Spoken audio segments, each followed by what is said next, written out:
Sejumlah tanaman milik warga terancam mati akibat terus terendam air banjir.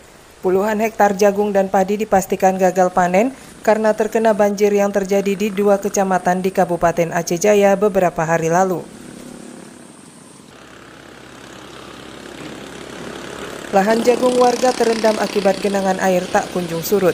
Demikian juga padi yang baru ditanami petani juga terancam mati karena debit air merendam lahan persawahan. Menurut para petani setempat, terendamnya tanaman jagung dan padi sudah berlangsung hampir sebulan. Bahkan sebelum banjir besar yang menimpa Kecamatan Tenom dan Pasiraya, genangan tambah parah setelah banjir melanda kawasan tersebut. Para petani juga berharap pemerintah dan dinas terkait bisa mencari solusi.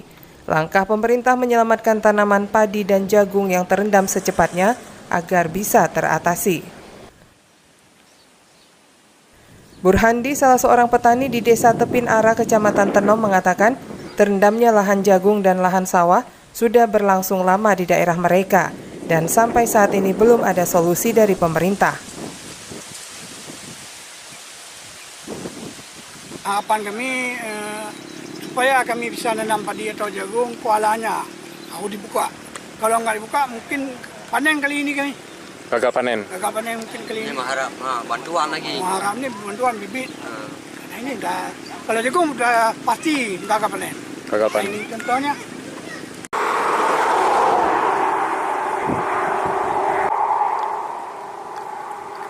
Tanaman jagung dan padi yang terendam banjir terbesar di sejumlah desa, diantaranya di Desa Tepin Ara, Desa Payabaru, Cotirep, Longgayo, dan Desa Pasi Gelima. Sebagian besar batang jagung sudah mati dan layu akibat terendam banjir. Burhandi dan petani lain berharap pemerintah agar secepatnya membuka muara yang saat ini mulai dangkal. Di samping mereka membutuhkan bantuan tanaman baru, karena tanaman yang terendam banjir dipastikan tak bisa dimanfaatkan lagi.